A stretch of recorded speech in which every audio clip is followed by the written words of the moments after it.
where we are proud to present Design for Living, which will be performed with 2 short intermissions. Circle reminds you to please turn off any cell phones or pagers at this time and to open any wrappers before the performance begins. Upgrade your ticket to a Flex Pass today and see our entire 21st season for a fraction of the cost. The year will be filled with world-class award-winning theater. Join us now for a season of not-to-be-missed excitement.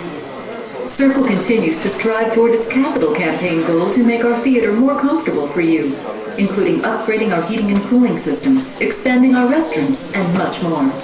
For more information on the capital campaign or to make a donation, please speak to our box office representative. Thank you for your attention, and we hope you enjoy the show.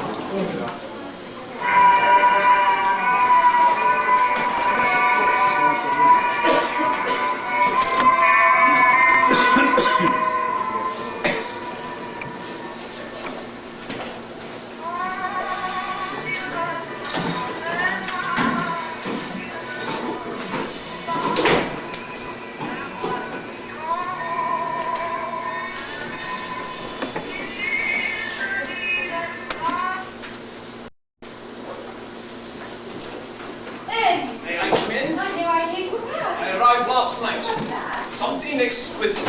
Superb. The Matisse. Yes. You got it after all. It's unbelievable. Undo it quickly. Otto, what's he to? He's asleep. Wake him up, then. Not now, Ernest. He's had the most awful neuralgia all night. Neuralgia? Yes, all on one side of his face and down the other side. Wake him up. One look at this will take away his neuralgia immediately. No, really. He's only just dropped off. He's been in agony. I mixed him with aspirin, given him a hot bottle water here, another one just there. Didn't know anyone had so many hot water bottles. Just to have more in case it spreads. He's very irritating. I take the trouble to drag this large picture all the way around here, and Otto chooses to have neuralgia. Choose to have it. He hated having it. His little face is all pinched and strained. Otto's face is enormous. Don't need a picture, Ernest, and try not to be disagreeable. It's an anticlimax. Thank you, dear. It's no use pretending to be heard. No, you really don't care for anybody's pictures except Otto's. Do you want some coffee? Why are there 2 cups of Otto has neuralgia? Have it. There are always 2 cups.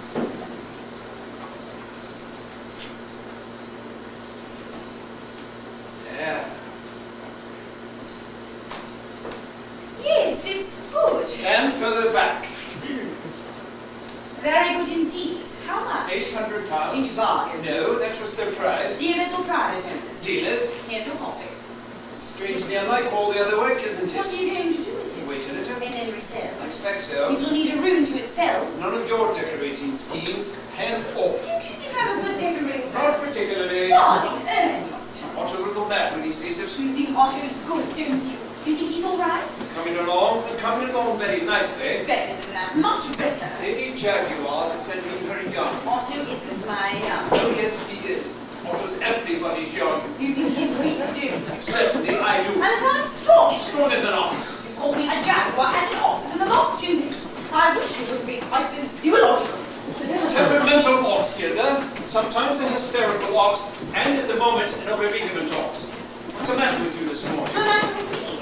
There's a wild gleam in your eye. There always is. It's one of my greatest charms. I'm surprised that you never noticed it before. The years are creeping on me, Gilda. Perhaps my perspective everything does. Perhaps they are. If in my dotage I become a bore to you, you won't scruple to let me know, will you? Don't be an idiot.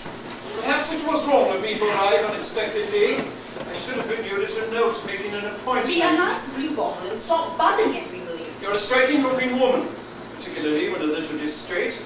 It's a pity Otto's paintings of you have always been so tranquil. He's missed something. The next time he paints me, you must be here to lash me with gay witticisms. Surely in my role of bitter old family friend, I can demand a little confidence. Don't tell me quite safely. You know if anything's wrong. Might even be able to help with a senile word or 2. Nothing is wrong, I tell you. Nothing at all? Shall I make you some toast? Oh, thank you. Oh, it's very hot today, isn't it? Why not open the window? I never thought of it.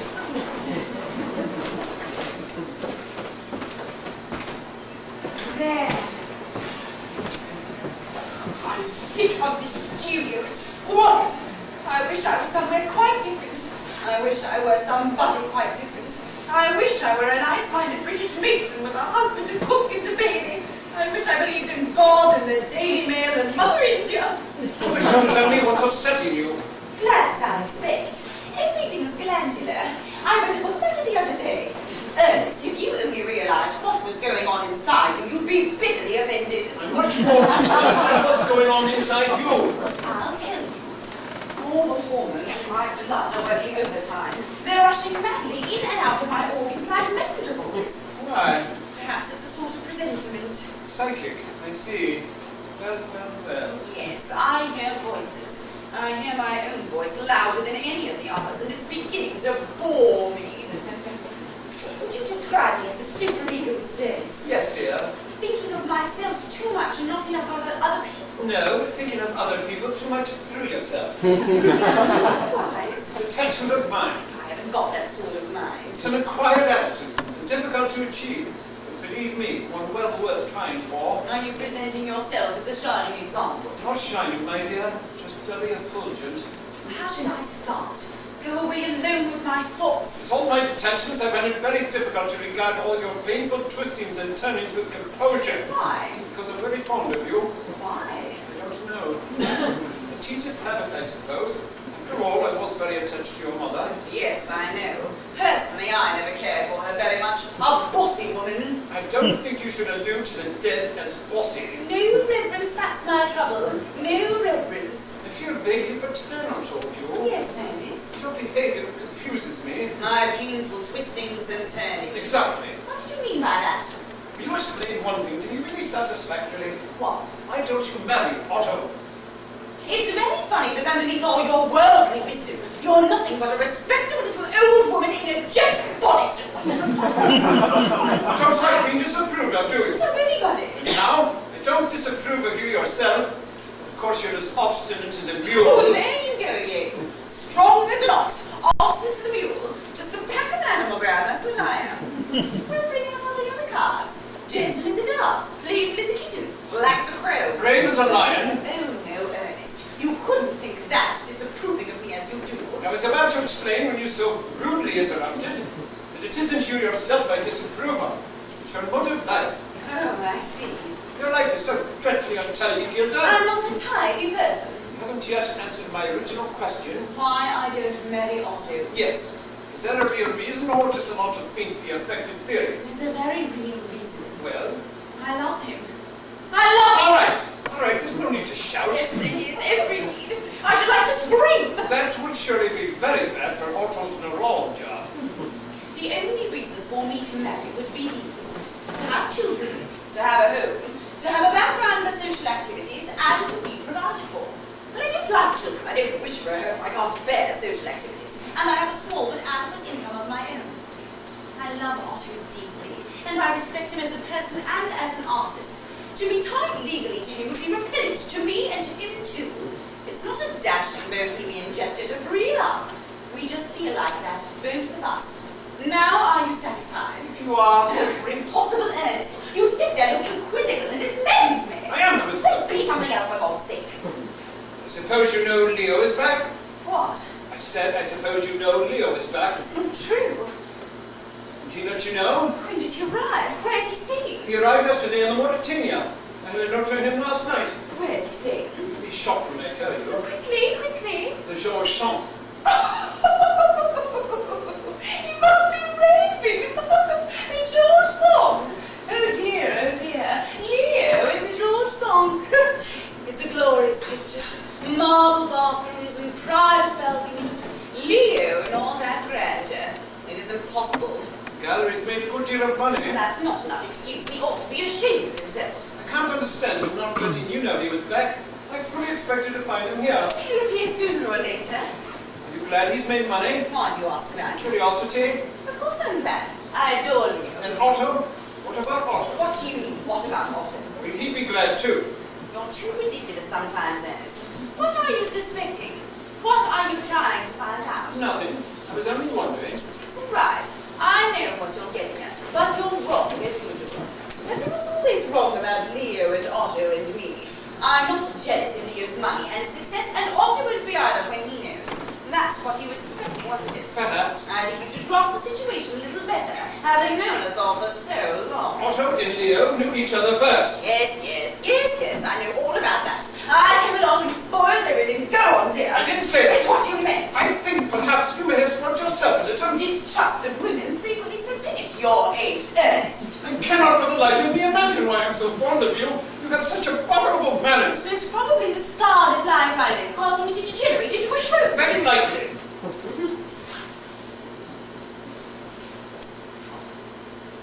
I'm sorry. About my bad manners, I mean.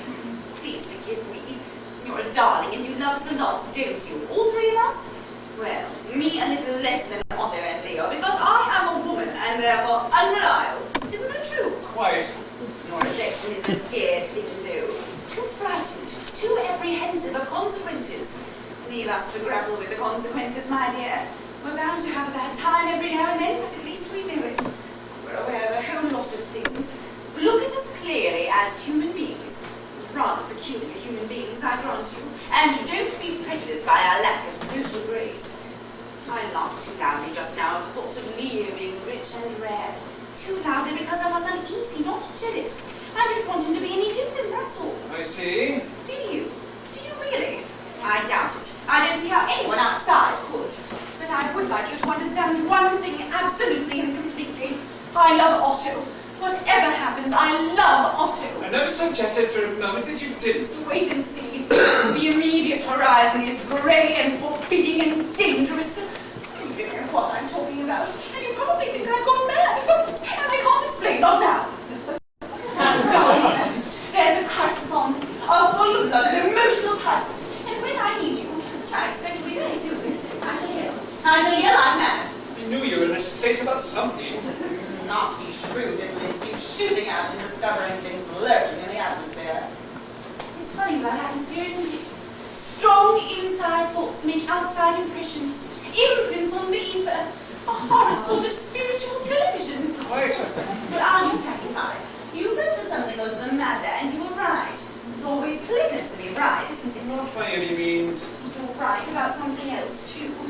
Women being unreliable. There are moments in my life when I look at my own damned femininity with complete nausea. There! Good. I don't like women at all, Ernest.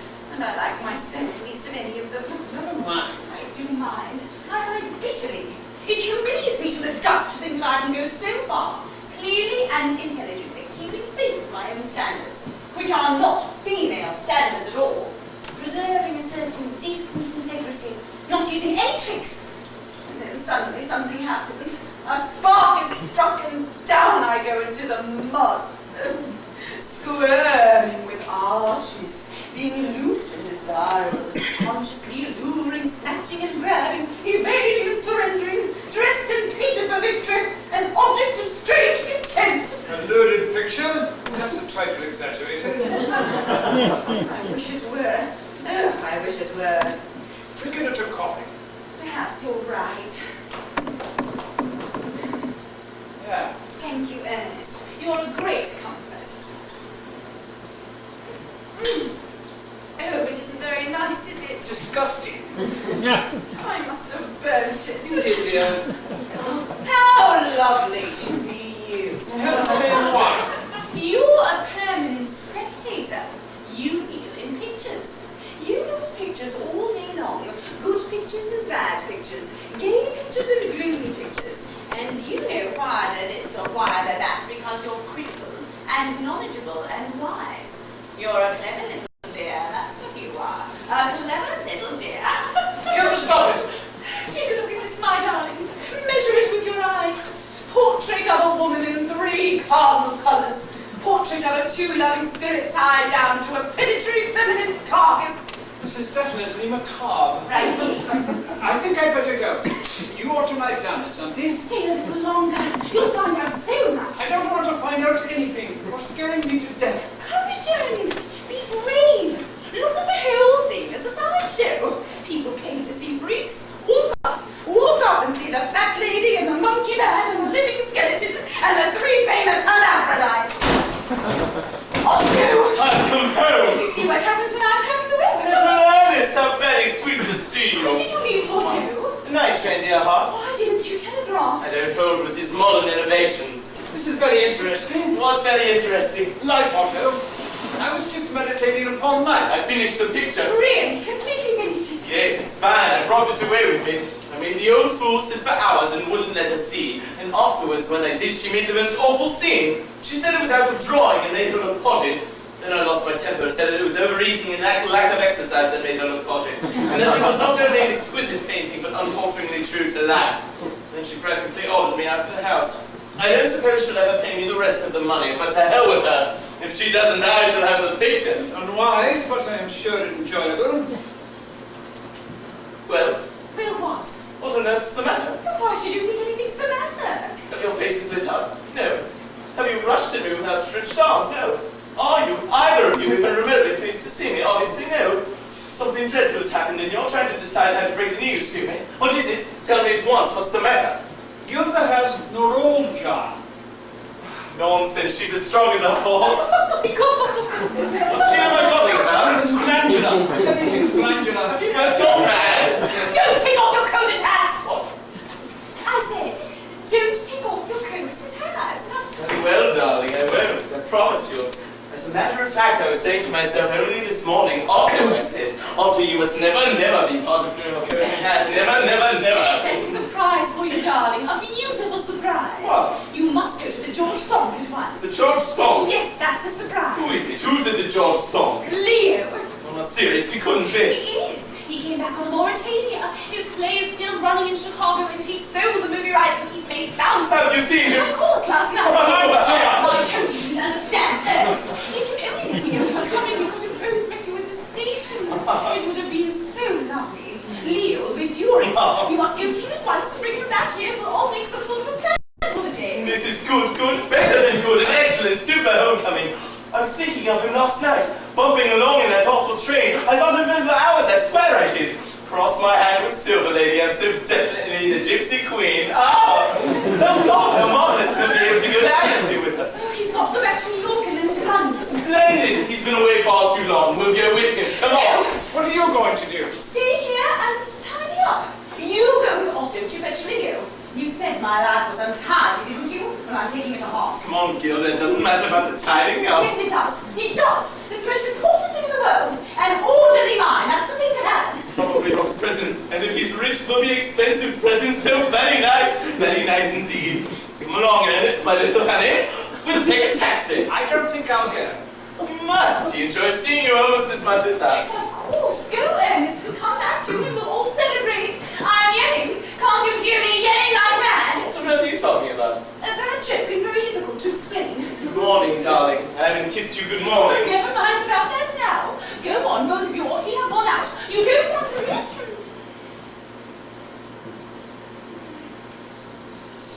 Good morning, darling. Oh, Otto! Yes. I love you very much. So be careful crossing roads, won't you? Look to the right and the left and all around everything, and don't do anything foolish and impulsive. Please remember, there's a dear. Quiet. Don't pester me with your attentions. She's crazy about me, poor little thing. She's crazy about me.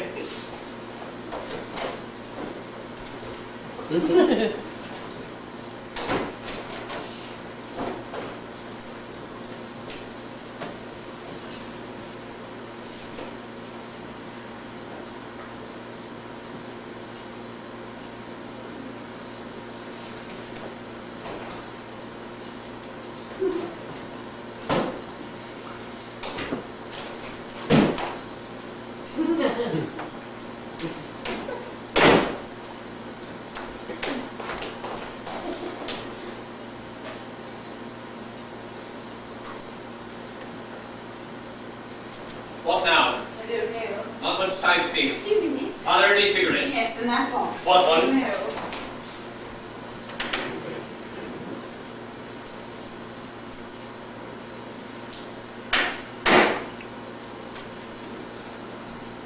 It's nice being human beings, isn't it? I'm sure God's angels must envy us. Whom do you love best? Otto or me? Silly question. Answer me anyhow. How can I be sensible? In any case, what does it matter? It's important to me. No, it isn't. Not really. That's not what's important. What we did was inevitable. It's been inevitable for years. It doesn't matter who loves who the most. You can't line up things like that mathematically. We all love each other a lot, far too much, and we made a bloody mess of it. That was inevitable too. We must get it straight somehow. Yes, we must get it straight and tie it up with ribbons with a bow on the top. Pity it isn't Valentine's Day. Can't we laugh a little? Isn't it a joke? Can't we make it a joke? Oh, yes, it's a joke. It's a joke, all right. We can laugh until our sides ache. Let's start, shall we?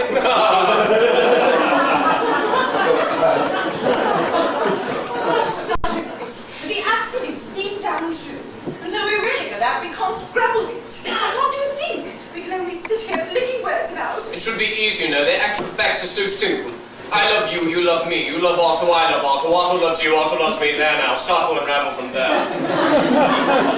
We've always been honest, though, all of us. Honest with each other, I mean. Well, that's something to go on, isn't it? In this particular instance, it makes the whole thing far more complicated. If we were ordinary, moral, high-thinking citizens, we could carry on the backstairs affair for weeks without saying a word about it. We could lunch and dine together all three, not give anything away by so much as a look. We were ordinary, moral, high-thinking citizens. We shouldn't have had an affair at all. Perhaps not. We should have crushed it down. And the more we crushed it down, the more we should have resented Otto until we hated him. Just think of hating Otto. Just think of him hating us. Do you think he will? Yes. No, he mustn't. It's far too silly. You must see how important it is, really. There's no question of not telling him, is there? Of course not. We could pretend that you just arrived here and missed them on the way. So we could, dear, so we could. Do you think we're working each other up? Do you think we're imagining it to be more serious than it really is? Perhaps. Do you think, after all, that he may not mind quite so dreadfully? He'll mind just as much as you or I would under similar circumstances. Probably a little bit more. Imagine that for a moment, will you? Put yourself in his place. Don't. And tell me one thing. How sorry were you last night when you realized we were in for it? I wasn't sorry at all. I gave way utterly. So did I. Very deep inside I had a qualm or two. Just once or twice. So did I. But I stamped on them like killing beetles. A nice way to describe the pangs of a noble conscience. I enjoyed it all, see? I enjoyed it thoroughly from the very first moment, so there. All right, so did I. It was romantic. Suddenly, violently romantic. The whole evening was gala. You look lovely, darling, very smooth and velvety, and your manner was a dream. I'd forgotten about your French accent, and the way you move your hands, and the way you dance. A sleek little gigolo. You must try not to be bitter, dear. There was something new about you. Something I'd never realized before. Perhaps it's having money. Perhaps your success has given you a little extra glamour. Look at me now, sweet. It's quite chilly this morning light. How do I appear to you now? The same. So do you. But that's because my eyes are slow at changing visions. I still see you too clearly last night to be able to realize how you looked this morning. You were very got up indeed in your green dress and your earrings. It was gala, all right, strong magic. Coloured lights, sly music, overhanging trees, paper streamers, all the trappings. Champagne too, just to celebrate the both of us hating it.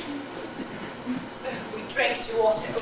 Perhaps you remember that as well. Perfectly. How could we? Oh, how could we? It seemed quite natural. Yes, but we knew in our hearts what you are too. It was vile of us. I'm free to Otto's health until the day that I die. Nothing could change that, ever. Sentimentalist. Deeper than sentiment, far, far deeper, beyond the reach of small enchantments. Was that all it was to you? A small enchantment? That's all it ever is to anybody. If only they knew. Easy. Is it a comfort to you? Not particularly. Well, let's have some more. Passion's only transitory, isn't it? Love is ever fleeting. Time is the great healer. Trot them all out, dear. Don't try to quarrel with me. Don't be so wise and assured and knowing then. It's infuriating. I was more to blame than you, really. Why? I made the running. You made the running. My silly pride made me show off to you, parade my attraction for you like a mannequin, new spring model with a few extra flounces. That's my story, you, and you can't steal it from me. I've been wallowing in self-abasement, dragging up my lost night's femininity and spitting on it. I've taken the blame onto myself for the whole thing. Ernest was quite shocked. You should have been listening at the door. I was. Good, then you know how I feel. Lot of damned hysteria. Possibly, but heartfelt at the moment. Can't we put an end to this flagellation party now? We might just as well go on with it. It passes the time. Until Otto comes back. Yes, until Otto comes back.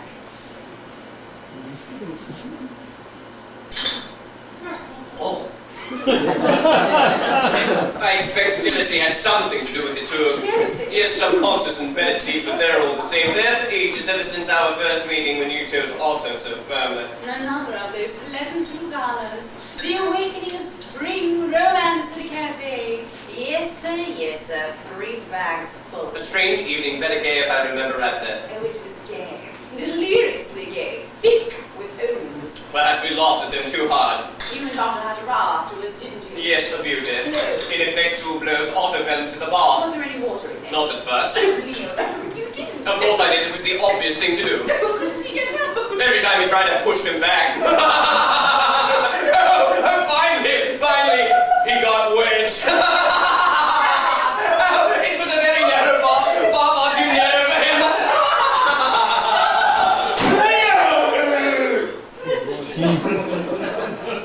Hello, Otto. Why'd you stop laughing so suddenly? Funny how lovely it is to see you. Why, funny. Where's Ernest? He wouldn't come back with me. He darted off very abruptly in a taxi when we found Leo wasn't at the hotel. He seemed to be in a fluster. Ernest often in a fluster. It's part of his personality, I think. Ernest hasn't got a personality. Yes, he has, but it's only a very little one. Gentle and prudent. You've changed, Leo. Your face looks different. In what way different? I don't know, sort of odd. I was very seasick on the Mauritania. Perhaps that changed it. It's all Mauritania, the greyhound of the ocean. I wonder why. Because it's long and too thin and it leaps up and down. Personally, I prefer the Olympic. It's a good-natured boat and cosy. Also, it has a Turkish bar. Oh, I dearly love a Turkish bath. You've both gone crazy. Yes, just for a little. What does that mean? Lots of things, Otto. Everything's quite horrid. I wish you both stop hinting and tell me what's happened. It's quite serious, Otto. Please try to be wise about it. How the hell can I be wise about it if I don't know what it is? Oh, God, this is unbearable. Isn't what I think it is it? I mean what's just dropped into my mind. It isn't that, is it? Yes. Yes. Oh, I see. Oh, if only you wouldn't look like that. I can't see that it matters very much how I look. We're both equally to blame. When did you arrive? When did... Don't you think you'd better tell me a little more? I arrived yesterday afternoon, and the moment I left my bags at the hotel, I came straight here naturally. Gilda and I dined together, and then I spent the night here. Oh, did you? Yes, I did. This is the second bad entrance I've made this morning. I don't get better make anymore. Otto, darling, please listen to me. What is there to listen to? What have you to say? Nothing. You're quite right. Nothing at all. Have you planned it? Before, I mean. Of course not. Or was it in your mind? Yes, it's been in all our minds for ages, you know that. You couldn't have controlled yourself, not for my sake alone, but for all that lies between us. No, we could have, I suppose, but we didn't. Instead of meanly taking advantage of my being away, couldn't you have waited until I came back and told me how you felt? Well, that made things any better. It would have been honest, at least. Oh, punk! We're being as honest as we know how. Chance caught us as it was bound to catch us eventually. We were doomed to it from the very first moment. You don't suppose we enjoy telling you, do you? You don't suppose I enjoy the pleasure at seeing me fade out of your eyes? If it wasn't that we loved you deeply, the both of us would lie to you and deceive you indefinitely rather than inflict this horror on ourselves. What about the horror you're inflicting on me? Don't argue, Leo. What's the use of arguing? So you love me, do you? Both of you love me deeply. I don't want a love that can shut me out and make me feel more utterly alone than I've felt in my life before. Don't say that. It's not true. You couldn't be shut out ever. Not possibly. Hold on to reason for a moment for the sake of all of us. Hold on to reason. It's our only chance. We've all known this might happen any day. We've actually discussed it quite calmly and rationally. But then there wasn't any emotion mixed up with it. Now there is, and we've got to fight it. It's distorting and overbalancing everything, don't you see? Please, please try to see. I see, all right. Believe me, I see perfectly. Don't really, it's hopeless. Quite hopeless. It needn't be. If only we can tide over this moment. Why should we tide over this moment? It's a big moment. Let's make the most of it. Ah! I suppose that way of taking it is as good as any. It isn't. I still find the whole thing a little difficult to realize completely. You must forgive me for being so stupid. I see quite clearly. I hear quite clearly. I know it's happened quite clearly, but I still don't quite understand. What more do you want to understand? Were you both drunk? Of course we weren't. So that's all that. There's still one thing that's bewildering me very much. Quite a small, trivial thing. You say you're both strained and upset and unhappy and having to tell me, isn't that so? Yes. Then why were you laughing when I came in? Oh, what on earth does that matter? It matters a lot. It's very interesting. It was completely irrelevant. Hysteria had nothing to do with anything. Why were you both laughing when I came in? It was hysteria, I tell Were you. you laughing at me? Yes, yes, we were!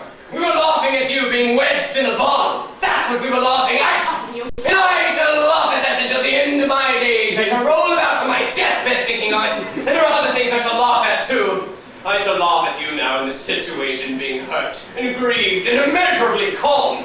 What right have you to be hurt and grieved any more than Gilda and me? We're having just as bad a time as you are, probably worse. I didn't stamp about with a martyr's crown on when you rushed off with her in the first place. I didn't look wistful and say I was being shut out, and I don't intend to stand any of that nonsense from you either. What happened between Gilda and me last night was actually completely unimportant. A sudden flare-up, and although we'd been mutually attracted to one another for years, it wasn't even based in deep sexual love. It was just an unpremeditated roll in the hay, and we enjoyed it very much. So there. Well, one thing that magnificent outburst has done to me is this. I don't feel shut out anymore. Do you hear? Not anymore! And I'm extremely grateful to you. You were right about me being hurt and grieved. I was. That's over too. I've seen something in you that I've never seen before. In all these years, I've never noticed it. I never realized that deep down underneath your superficial charm and wit, you're nothing but a cheap, second-rate little opportunist, ready to sacrifice anything, however sacred, to the excitement of the moment. Listen a minute, please. Listen to what? A few garbled explanations and excuses, fully charged with 100% feminine emotionalism, appealing to me to hold on to reason and intelligence as it's our only chance. I don't want an only chance. I don't want a chance to do anything except say what I have to say and leave you both to your own goddamn devices. Where's this much wanted reason and intelligence last night? Working overtime, I'm sure. Working in 100 small female ways. I expect your reason and intelligence prompted you to wear your green dress last night, didn't it? With the emerald earrings. And your green shoes too, although they hurt you when you dance. Reason must have whispered kindly in your ear on your way back here in the taxi. It's in Otos in Bordeaux. Bordeaux's a long way away, so everything will be quite safe. That's reason, all right. Go, reason. I hope intelligence gave you a little extra jab and prompted you to lock the door. In furtive underhand affairs, doors are always locked. Oh, shut up, Walter. What's the use of going on like that? Speak to me, old, loyal friend that you are. Don't speak to me even if you have the courage, and keep out of my sight. From here onwards. Oh, bravo, bravo! Deathless drama. Wrong again, lifeless comedy. You've set me free from a stale affection that must have died ages ago without my realizing it. Go ahead, my boy, and do great things. You've already achieved a hotel deluxe, a few smart suits, and the woman I loved. Go ahead. Perhaps there's still higher peaks for you to climb. Good luck, both of you. Wonderful luck. I wish you were dead.